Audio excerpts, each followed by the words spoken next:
says it's recording. All right.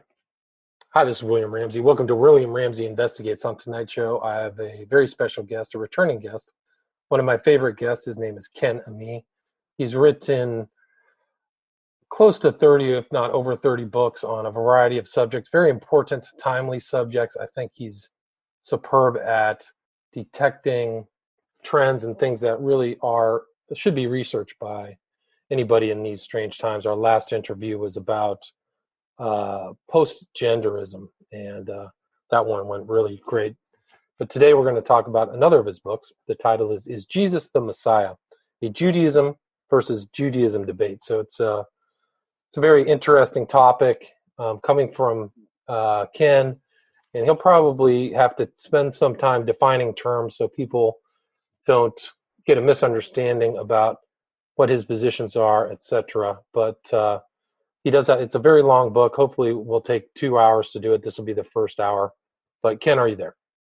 Yes, sir. And I'm very glad to be back on with you and your audience. Awesome, man. Thanks so much for agreeing to this. This is a great subject, and you've written a book that includes the Old Testament, New Testament, and also post-Christian or post-Messianic, if you will, Judaism as well. So I think that you really did some great research on this book. And maybe for people who haven't heard, there's probably not too many who haven't heard of your name. Can you talk about your background, talk about how you got interested in the subject? Also, your website is truefreethinker.com. So people can go there and look at his posts. He's posting very frequently on current issues and current topics as well. But please, if you could talk about your background.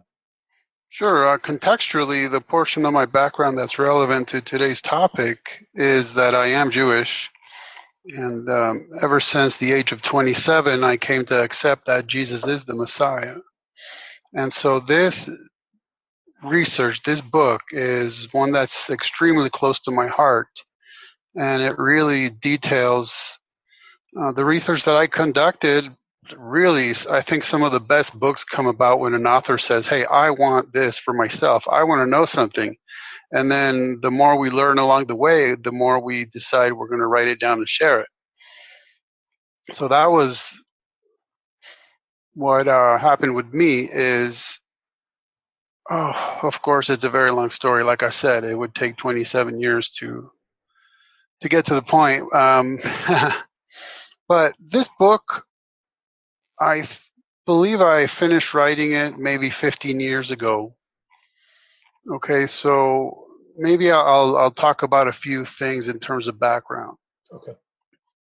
So let's just start with after I accepted Jesus as Messiah. Through various trials and tribulations and growing up literally thinking that Christians were my enemies. And don't ask me why I thought that, because nobody ever told me anything like that. That's just what I thought. And never knowing Christians really until the age of 20, maybe 22 or 23 is the first time I met a person that I can say, okay, I know that person is a Christian. Although many years later, I did remember that my Hebrew teacher in public high school was a Baptist minister. But I certainly had no idea what Baptist meant, and I'm sure I barely even knew what minister meant. Except I knew he was a goy. I mean, I knew he was a Gentile.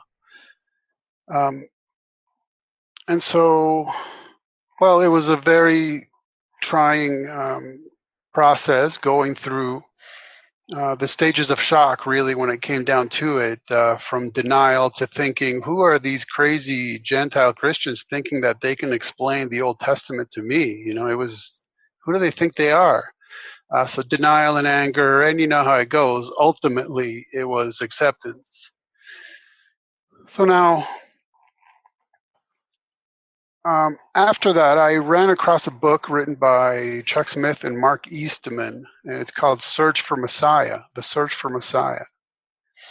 And all right, so just picking up, Ken, maybe you can start with your education and how it progressed to learning about the Tanakh, as you wrote about in your book, and how that kind of came to your reading of the New Testament and accepting of Christ.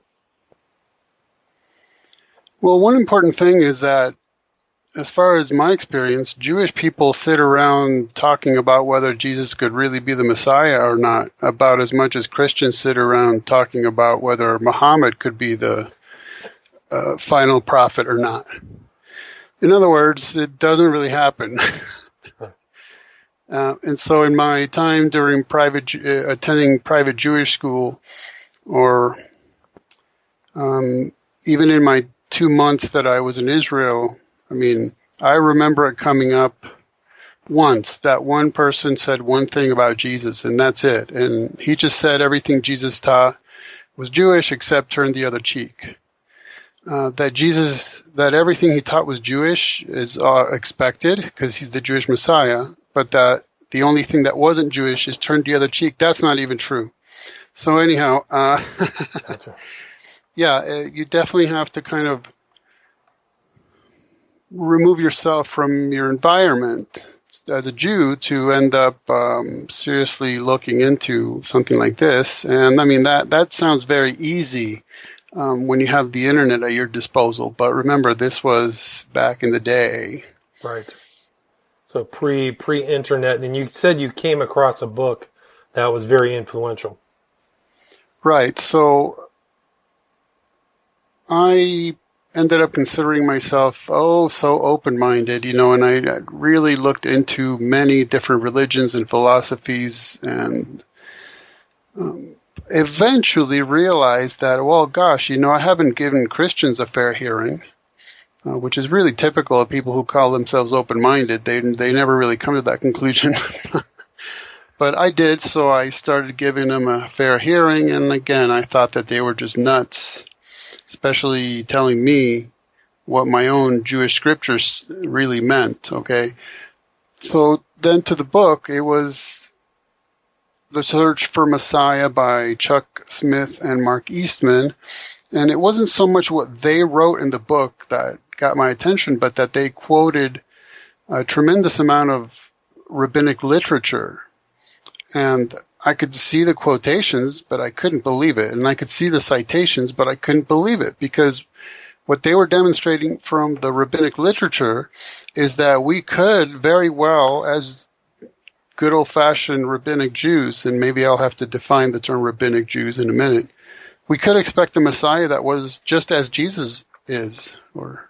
And so that was really unbelievable to me. So that drove me to the religious materials library at my local university, where I could get my hand on all these rabbinic texts. Again, it's a lot easier to do it online these days, but not back then. Back then, it was spending hours, literally hours, in the library, plowing through these rabbinic texts, looking things up, writing notes, and that's all that I began compiling into what eventually turned into this book. So it was my own research to satisfy my own curiosities. And the reason that I subtitled the book A Judaism versus Judaism Debate is because really, before it becomes a Jewish versus Christian debate, rabbinic Jews have to grapple with these things on their own, by themselves, between themselves, because it is their own literature that is saying that we can expect a Messiah to be like Jesus is. Right. So in other words, it's an in-house thing before it becomes an issue you have to argue between Jews and Christians. Gotcha. So yes, go ahead. Sorry, no, you continue, please. Yeah, so in a way, and I know that you'll understand this from your background, okay? In a way, Catholicism and Judaism, rabbinic Judaism, are very similar in many ways, including that it's a cultural thing, right? It's a familial thing, right? I'm Absolutely. a Jew because my DNA is Jewish. I'm a Jew because my family's Jewish. I'm a Jew because my culture is Jewish.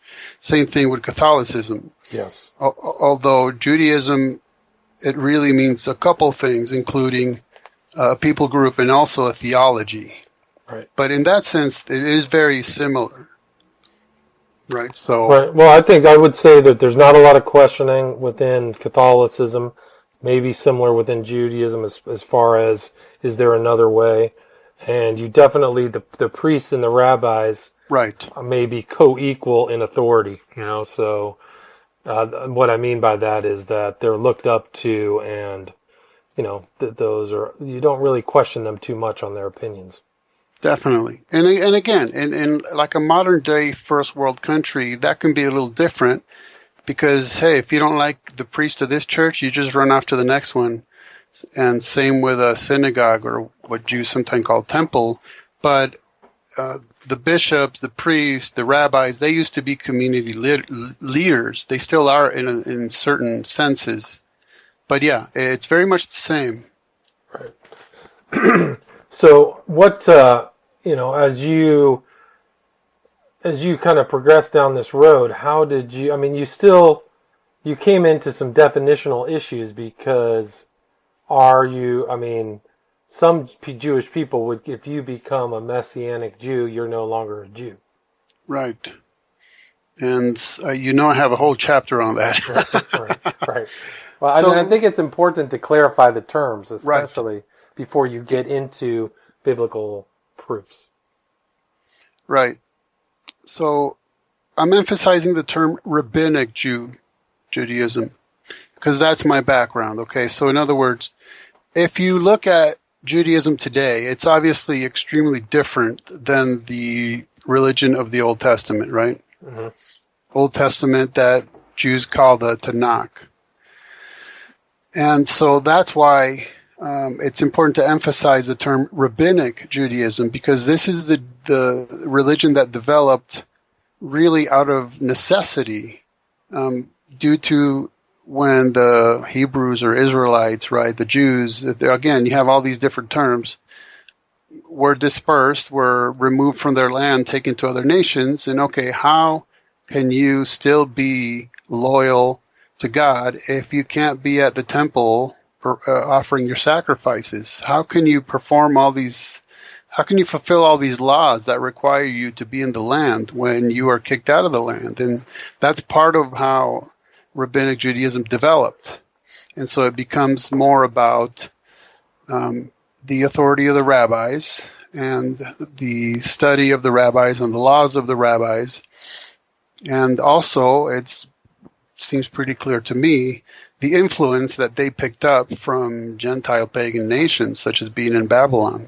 You'll run across a lot of really odd things like that as well. So that's Rabbinic Judaism. So let me give you a couple of examples. Is the concept that a Jew is one who is born to a Jewish mother or properly converted. Well, if you just sit down and read the very first chapter of the book of Numbers, you'll see that it's through the Father, through the Father, through the Father, through the Father. I mean, it tells it to you like a dozen times.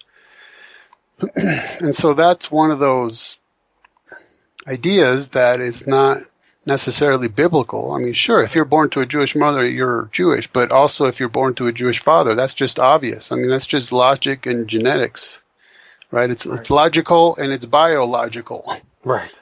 Right. But to say that if you're born to a Jewish father and a Gentile mother, then you're not Jewish, that's just nonsensical.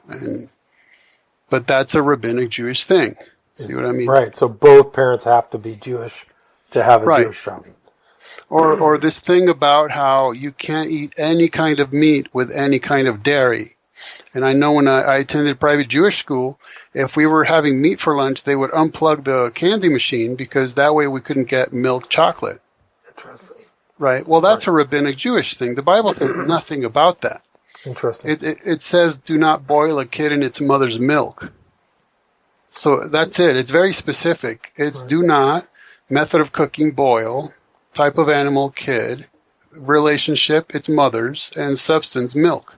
Right. That somehow becomes you can't ever eat any kind of dairy with any kind of meat whatsoever. And that practice is pretty much universal among all strains of Judaism now, right? It's not right. Definitely. So. Definitely. And so Another way that Judaism is very similar to Catholicism is the blanket claim that we have always believed, whatever, fill in the blank. Right. We have always believed this, always believed this, always believed it. And what you end up finding when you do your research is that is not actually the case. And so you run into a ton of that when you are reading what are known as counter-missionaries or anti-missionaries, who are Jews who specifically try to act against Christianity. They will claim that they've always believed things they have most certainly not always believed, and they will selectively pick and choose. Oh, well, the Messiah is supposed to do this and this and this, and Jesus didn't, therefore he doesn't count. Bypassing a lot of other things he was supposed to do, such as suffer and die. So that's why when I was going through this research and just finding it unbelievable how, why is it that I'm not aware of this, and why am I finding that people who talk about this are so selective and restrictive, I ended up putting it all in writing. Gotcha. I'm a fan of these Messianic Jewish testimonies that Jews who've become Messianic Jews give. Right. And one of the statements one of these guys said that resonated with me is that Jesus is the best kept Jewish secret. I love it. Well, maybe I should define that too. Okay, so sometimes I'll call myself a Messianic Jew, and I can tell people don't really understand what that means. So then I'll say something like, well, I'm a Jewish Christian, because at least that's right. Two words that they recognize. Right. So a Messianic Jew could attend a Messianic synagogue, or they could attend just a regular Christian church. They might keep some of the Jewish laws, seeing them as already having been fulfilled. But for instance, if you go to a Messianic Jewish Passover, you understand that it's not cleansing you of your sins. You just recognize that it's symbolic of what Jesus did. Right. Now, you do have other groups. Again, these labels, look, they're kind of general, so it's not like no label on anybody is very neat. But you have other groups who call themselves Hebrew roots, and that can be a bit different. That tends to be the group that claims that you must keep the law, the Old Testament law of Moses, the Tanakh, or the Torah, I should say, and that Gentiles might also need to be doing that as well. So that's another set of definitions. Right. So what happens is the rabbinate, right? Just like in Catholicism, you have the bishopric, a system of bishops. In Judaism, you have the rabbinate, the system of rabbis. They end up claiming, well, when Moses was up on Sinai, God gave him law that he was supposed to write down, yes. But he also gave him oral law that he was not supposed to write down, but was supposed to pass down as oral tradition. And so that is a lowercase Gnostic claim, which is we have this secret tradition that was passed down orally and was not written down. Okay. Interesting. So that ends up being written down in the about 2nd century AD. And that's called let me back up one step. Okay.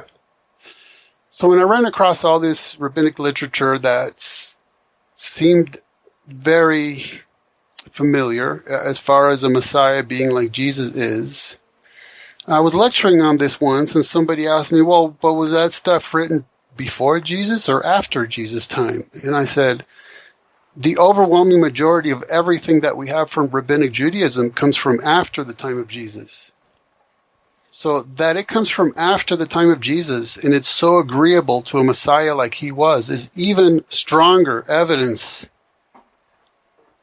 that because it's being written by people who have a dog in the fight, right? They have a God in the fight. And so the fact that they're having to come to these conclusions and admit these things even after the time of Jesus is even stronger evidence that the scriptures are speaking of a Messiah that is like Jesus. So what we have from before the time of Jesus, and we're not just talking about translations of the Bible like the Septuagint.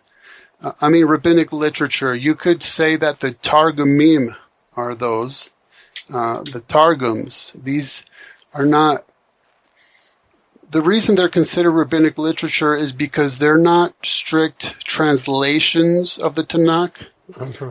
They're paraphrases. And I say Targumim because that's a plural and there's more than one. So some are pretty strict and some are extremely loose. So for instance, you have Targum Onkelos, but even that's from the 2nd century AD, and it's pretty strict in terms of being a paraphrasic translation, let's say, of the Hebrew into Aramaic. That's what the Targums imply, is that it's Aramaic.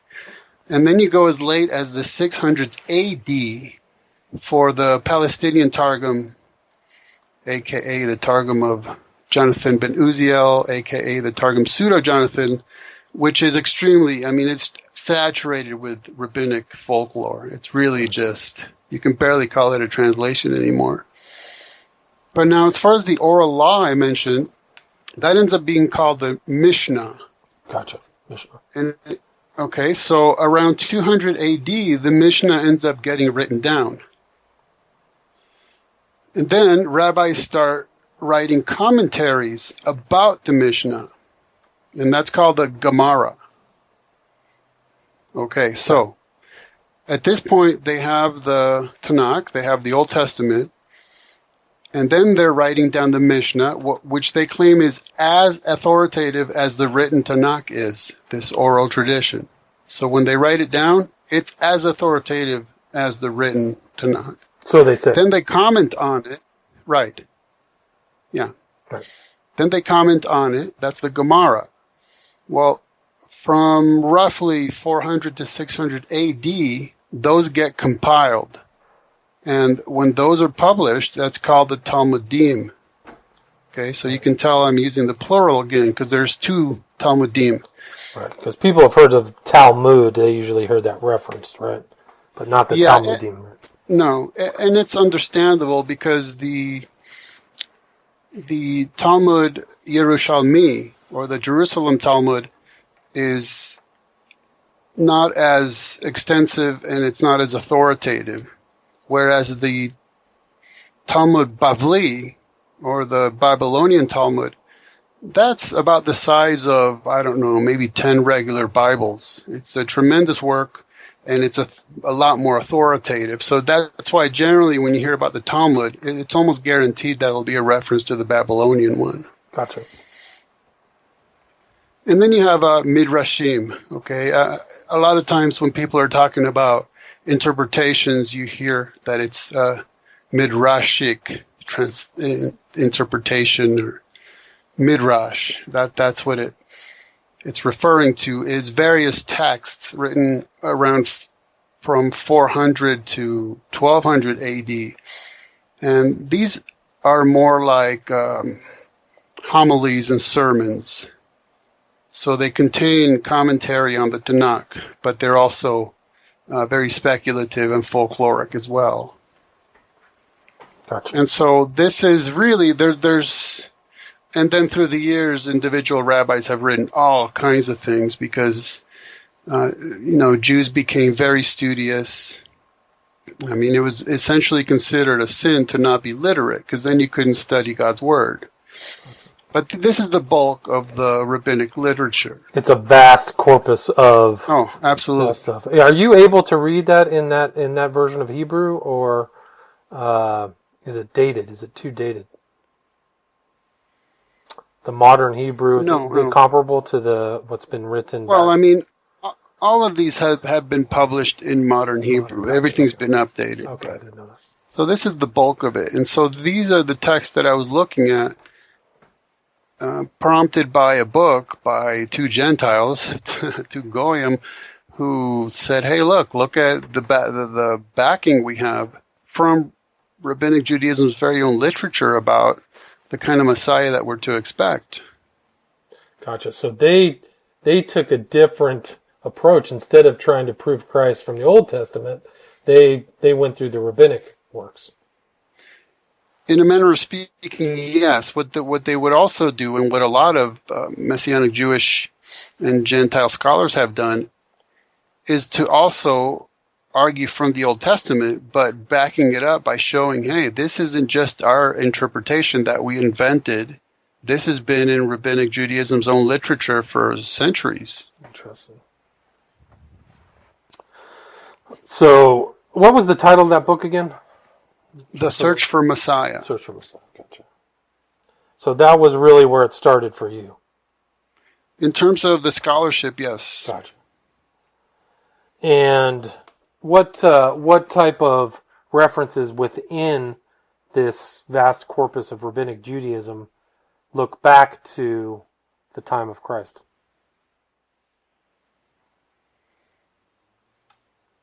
Well, I mean, in terms of okay, let me put it this way. So you read through the, what's that? That's it requires too long a response. Well, it's too much. I mean, you have your book is 374 pages. So. Right, and it's like you said, we have to define our terms, and it's so challenging to contextualize everything, especially if we're speaking to people who don't really have a background in this. Everything can just seem really esoteric. Yeah, so to put it simply, yeah. Well, why don't we just skip that question? It's moving too far ahead, and why don't you explain kind of the prefatory information, which is, who is a Jew? What's the definition of a Jew? Well, that again, it depends on who you ask. Are you asking Rabbinic Judaism, or are you asking modern Israel? Right. Are you asking logic? Are you asking genetics? Right. I don't know. That's a good question. I've never actually begged that. That question hasn't been begged to me. Like, I've always considered Jews both genetics and a religion. I think it's actually kind of a misnomer to apply one word to two different meanings. Like, you can be Jewish, which you have to unpack that, right? Right. It's just like the word Israelite. Well, I can say I'm an Israelite because I'm Jewish, but I'm not an Israelite because I'm not a citizen of the modern nation of Israel. Right? Right. So if you read the first chapter of the book of Numbers, just as one example, you'll see about a dozen times where it's telling you that the genealogy is being reckoned through the Father. Right. Even Christ's genealogy is through the Father as well. Right? Well, yeah, I mean, I would say that if you read the whole Tanakh, I mean, obviously, if you're born of a Jewish father or a Jewish mother, either one or both, you're a Jew. I mean, it's because, again, it's the level of genetics, right? Gotcha. Whether you live a lifestyle that lives the theology might be a different issue, but who can be identified as a Jew? That's the issues you get into, and that's why it took me a whole chapter to lay this out in the book. Is okay, my genetics can show you that I'm part of the Jewish people group, but my beliefs will tell you whether I'm theologically part of that people group or not. But so Rabbinic Judaism says if you're born of a Jewish mother or properly converted, then you're Jewish. So the problem is that if you're born of a Jewish father but not a Jewish mother, then they don't consider you genetically Jewish, which just good old-fashioned doesn't make sense. I mean, I understand that there are reasons that they came to that ruling. For instance, when I attended private Jewish school, I still remember that Mr. Mintz said, well, they did that because you might not always know who the father is, but you would always know who the mother is. Huh. And so I could see maybe there were logical reasons for that, but the problem is I don't even know how many people in the world today who are being told that they're not Jewish genetically, even though their genetics are Jewish, just because they were born to a Jewish father but not a Jewish mother. So it really does create a problem.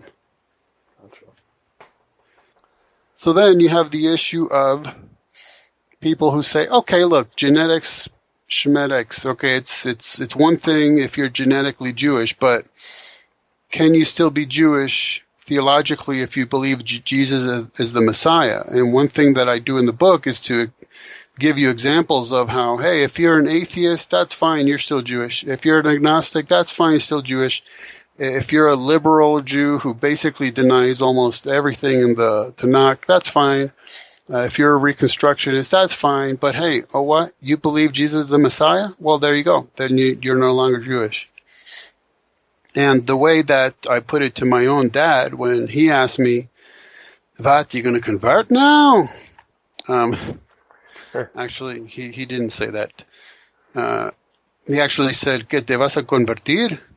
So yeah, he asked me if I'm going to convert because I was talking to him about this stuff. Are you going to convert to Christianity? And I said, "There's nothing for me to convert to.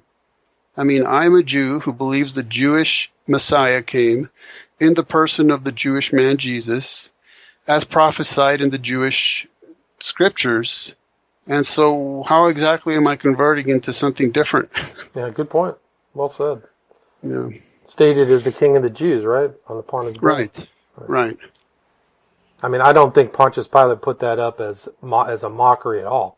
I actually think that, in my opinion, he put that up with a very educated knowledge of who Christ was. That's my opinion. Interesting. Yeah. So you go through and you talk about kind of this definition of Jewish, and you talk about kind of the Jewish response to the kind of Christian view, like what this kind of, you'd say Epstein's logic fallacy, and you talk about Jews in the New Testament. Right. Because that's one of the areas in which Jews tell you that we've always believed this thing and we only believe this one thing and that's all there is to it, when it's not. So in that case, it was someone who had written a book, and part of it was about who is a Jew and who isn't, and I actually had a chance to correspond with him.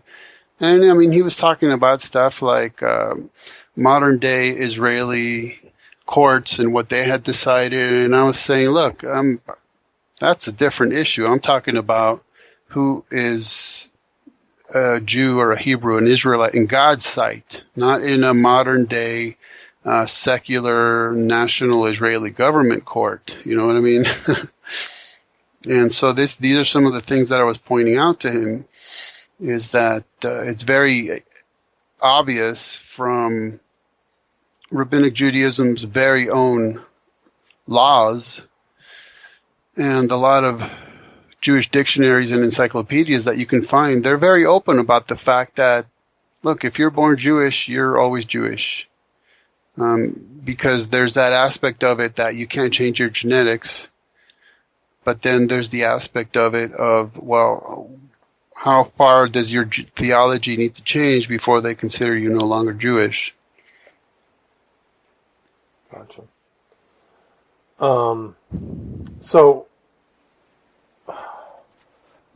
when you progress through the book, you kind of you describe whether a Jew had to keep the 613 commandments. Can you talk about that? Sure. It's very commonly stated to Jews, well, do you keep the 613 commandments?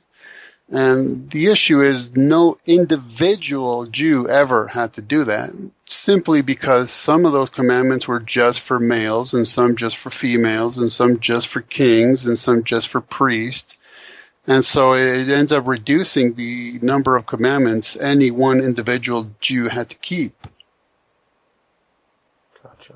That's just a fact. And the Talmud talks about how through one prophet after another, one Jewish leader after another, what happened is what they call that the commandments were reduced, and they ended up being reduced into one single commandment, which is the just shall live by faith.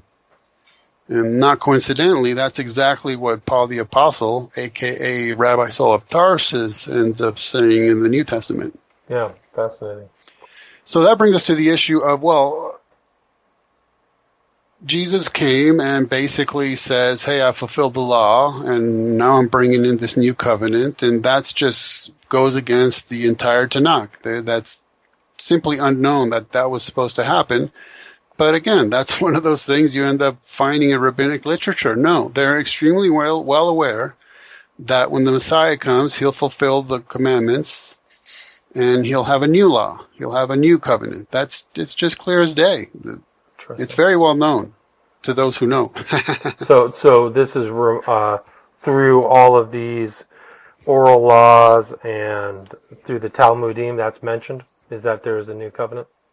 Absolutely. That there's going to be a fulfillment, and that there's going to be an establishment of a new, call it what you will. Some use the term a new Torah. Some use the term new covenant. Either way, it's just like the book Hebrews explains in the New Testament. Look, with a new priesthood comes a new covenant. Just like there's a Noahide covenant that was essentially worldwide. Then there's the Aaronic priesthood, Levitical priesthood, right? Things change as they progress when the new one comes in. So the Messiah being, as the Psalms say, a priest in the order of Melchizedek, well, that's a different priesthood. So therefore it necessitates a different Torah or a different covenant. See. And what else did, in these, other than like whether the commandments are kept, like doesn't that apply to, like you were talking about the Hebrew roots? Is that this new covenant a negation of this kind of movement towards going back to the Old Testament? Well, yes, the Hebrew roots would tell you that you have to live by the commandments. Now, let me say that anybody who claims that, Jew or Gentile, they will by necessity be extremely selective as to which of the commandments do you actually have to still keep? Because obviously there's no temple. Right. So just the fact that there's no temple means that you cannot keep many of the commandments, period. You can't do it. Just point blank. You can't do it. And so, you have to keep the commandments, but you actually can't do this one and this one and this one and this one. So, this idea of you still have to live by the commandments ends up not really living by the commandments, just for the simple fact of reality that you can't really do that. Now, when I talk about, again, let me just reiterate. Okay. When we're talking about groups that claim you have to keep the commandments, I'm talking about the ones who claim that you have to keep the commandments in order to be saved, right? Not the ones that say, hey, if you're a Messianic Jew or a Gentile and you attend the Passover service because you recognize that it's symbolic of Christ's completed atonement, that's one issue. If you're attending it because you think it's going to save you, that's a whole other story. Gotcha. So what's interesting too, when you kind of go through this, your kind of intro on your book, is how similar the post-Christ rabbinate states things that explain or are very similar to interpretations of Christ as Messiah. Right. I think that was a fascinating aspect of your book. Absolutely. That's why I emphasize that most of this rabbinic literature, the overwhelming majority of it is after the time of Jesus. So it's even more impactful that they're coming to such agreement with the quote-unquote Christian conclusions about these things. Right. And so one of the main things to think about is, as you read through the Tanakh, and as far as we're defining terms, I might as well define that one. Okay. So Jews love acrostics, okay? And Tanakh is an acrostic referring to the three traditional divisions of the Old Testament, right? Torah, Nevi'im, and Ketubim. And so Tanakh ends up just being pronounced as Tanakh. So that just refers to the whole Old Testament. Gotcha. So as you read through it, you'll start recognizing that there's two what are generally termed lines of messianic prophecy, because you read, oh, okay, the Messiah is going to be a conquering king who defeats Israel's enemies outright, and he's going to rule the world. But then you go, oh, wait a minute, the Messiah is going to be a suffering servant who dies. Okay, so wait a minute. What's actually going to happen? What kind of Messiah should we really expect? Right. Because there is that tension, as it were. There are those two options. And so, again, modern-day rabbinic Jews will tell you that they've always believed that the Messiah is going to come and instantly defeat Israel's enemies, and he'll establish what's known as the world to come, and there'll be peace and all of this, right?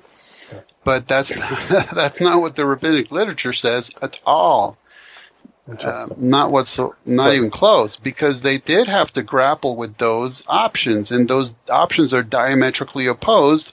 And so there were concepts about how, well, maybe there be two messiahs, right? One of them would come, and he would be a suffering Messiah who would die, be killed. And then later a second Messiah would come, and he would be the conqueror. Or maybe it was one Messiah that would come twice. You do find that in the rabbinic literature. Well, that's basically so Christian eschatology right there, right? Exactly, yeah. Exactly. So that's my point, again, in the subtitle, A Judaism versus Judaism Debate. If you want to argue about that, you need to argue amongst yourselves first. You need to deal with your own literature before you start telling Christians that they have a faulty messianic concept, because that exists in your own literature. So deal with that first. Yeah, amazing. That's amazing. Right, in-house, and then take it out to others. And another extremely significant thing is I also have an entire chapter talking about reinterpretations of the Tanakh. Right, where I'm not talking about the text of the Old Testament being corrupted. I'm just talking about how they would change the interpretations just to make it appear as if the Christians were wrong about anything that they might have been referring to. Yeah, I think you used a couple of examples in there. I think it was Psalm 22, Isaiah 53. I think you have a chapter, the Psalm 22 controversy. But they reinterpret that as not applying to Christ, right? Is that correct? Yes, yes. Okay. I'm trying to look up. Okay, here's a perfect example. This is from a book written by a Jewish scholar, and he's talking about Rashi, okay, another acrostic, okay. Rashi is one of the most well-known and respected rabbis in all history, and Rashi stands for Rabbi Shlomo ben Yitzhaki, or Rabbi Solomon, son of Isaac, okay. And so this Jewish scholar, Maurice Liber, he writes this, okay, this is very indicative of what we're talking about right now. Okay. The church, it is well known, transformed chiefly the Psalms into predictions of Christianity. In order to ward off such an interpretation and not expose themselves to criticism, many Jewish exegetes gave up that explanation of the Psalms, by which they are held to be proclamations of the Messianic era, and would see in them allusions only to historical facts. Rashi followed this tendency. For instance, he formally states, and now quoting Rashi, "Our masters applied the passage to the Messiah, but in order to refute the minim, it is better to apply it to David." So let me just back up a little bit. And so he refers to Jewish exegetes, obviously from exegesis, meaning the interpreters. Mm-hmm. And the word minim, it means sectarian. So it was often a way to refer to Christians. Gotcha. So he's saying that the Jewish interpreters changed their interpretation of the Psalms to not expose themselves to criticism, So in other words, they saw that Christianity was appealing to them, and it was already in the rabbinic literature that all these Psalms were about the Messiah, but they decide, no, we're going to change that. We're going to claim that it's just about something different. And Rashi ends up saying, our masters apply this passage to the Messiah. They know it. In this case, he was talking about Psalm 21, by the way. Gotcha. So we know that. This is our history and our literature. We understand that. But in order to refute the Christians, it is better to apply it to David. So you see, the Psalm still reads the same way it does, and the ancient rabbinic literature still reads the way it was. But Rashi, who was around, I think, in the 12th century, 11th century, he says, no. Let's apply it to David just so we can say the Christians are wrong. Yeah, that's amazing. And honestly, that was a tough chapter, because I have an entire chapter of examples like that. And that was a tough chapter to have to write and look at and put in print. Because there's so many examples of the rabbinate making those decisions or reinterpretations, not just... Right, just one. Gotcha. And so that's the issue I'm looping back to, is that's why now you end up with modern day rabbinic Jews saying, no, we have always believed that, as in this example, Psalm 21 is only about David. We've always believed that. No. Right. That's simply not the case. Interesting. So yeah, it's interesting how the dates of that reinterpretation changed. When did those reinterpretations, I guess it's post-Christ sometime, right there at the beginning. What was it? Jerusalem was sacked in 70 A.D. and then Bar Kokhba was 130 A.D. Is that right? I think my point is just that there's all of it's right there where the church itself is growing. That maybe these reinterpretations were very. I'm curious as to whether those reinterpretations were very close to really the advent of Christianity. Well, like I said, I have a whole chapter of examples. The one I just gave is from the 11th or 12th century AD. So, even over 1 millennia after the fact, they're still dealing with this stuff. They're still recognizing that their own literature agrees with Christian interpretations, and they're trying to hide it by changing it. It's just it's a painful fact, but it is a fact. Well, we're at 42 minutes. I've got about 5 more minutes. Do you want to cover anything?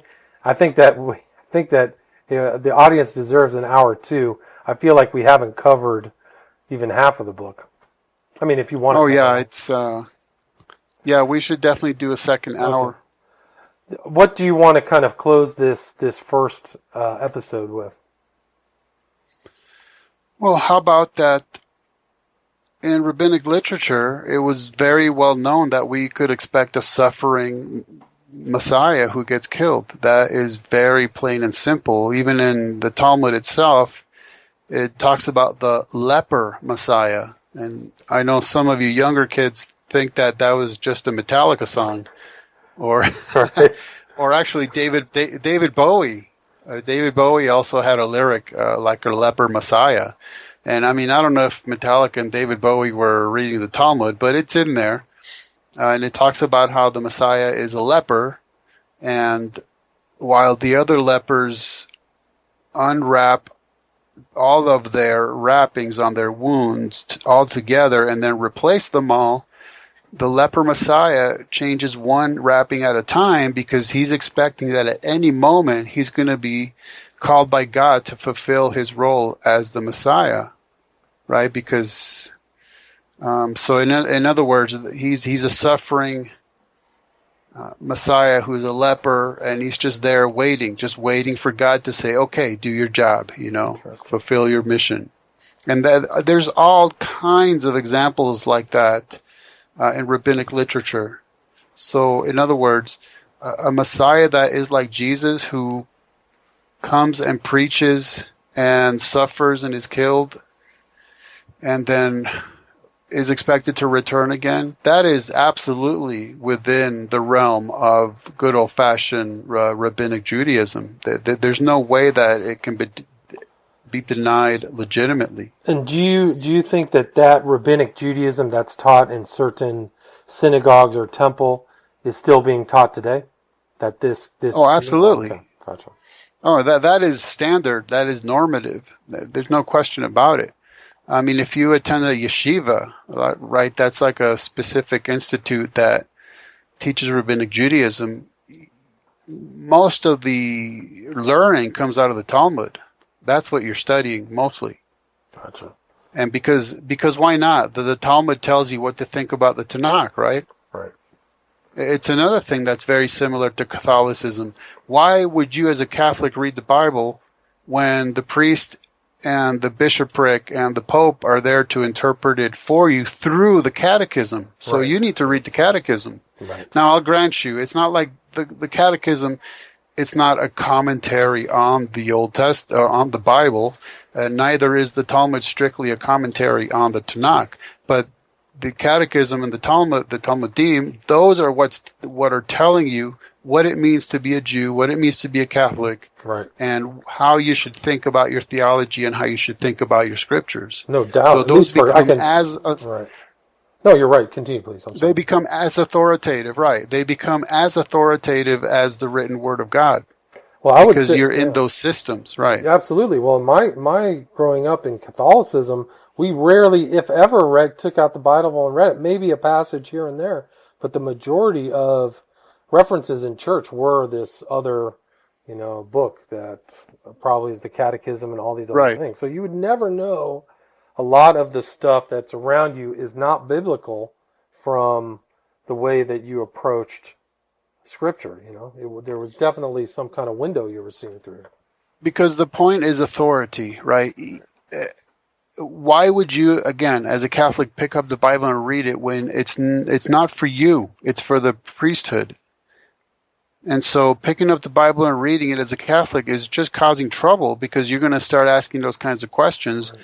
And they're going to tell you you're not coming to the right answers because we are the infallible interpreters of the Scriptures. So your job is to learn what we tell you.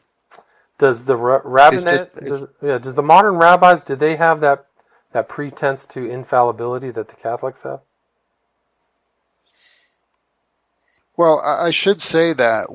Okay, so let's say look around the world at Judaism today, and I hope that it would be granted that, again, you're talking about various different groups, right? You have extremely liberal Jews that you would barely recognize theologically as Jews, and you have extremely Orthodox Jews, so you have all kinds. Right. But yeah, in the conservative and in the Orthodox groups, absolutely. The rabbi is basically your ultimate conduit to understanding God's will. Fascinating. And incidentally, let me throw this in. So just like the rabbinic Jews, the rabbinate claimed that when Moses was up on Sinai, he got not only the law to write down, but also oral traditions, oral laws. Then much later in history, the Kabbalists came along, right, the Jewish mystics, and they decided to also claim that, well, guess what? When Moses was up on Sinai, God also gave him a series of mystical teachings that he was also supposed to pass down orally, and that becomes the Kabbalistic writings. Now, I tell you, Moses was up there. He's getting the law he's supposed to write down. He's getting the oral law that he's supposed to pass down, and he's getting mystical teachings.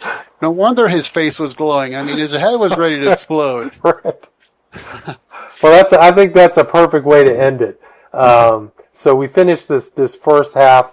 The book again is titled "Is Jesus the Messiah? The Judaism versus Judaism Debate." Like all of Ken's other books, I highly recommend you take a look at this book and read it, and it'd probably be a good idea to buy it, read it, and see what you learn before our next second hour of this interview. Is there anything that you'd like to finish up on, Ken? Just that as usual, I really enjoy our conversations, and I enjoy the fact that other people get to listen in on them too. Yeah, it's good. Good. So I'll put this up right now, and I look forward to talking to you. Again, it's Ken Ammi at truefreethinker.com. So go check out the book, Is Jesus the Messiah? A Judaism versus Judaism Debate. Thank you. All right.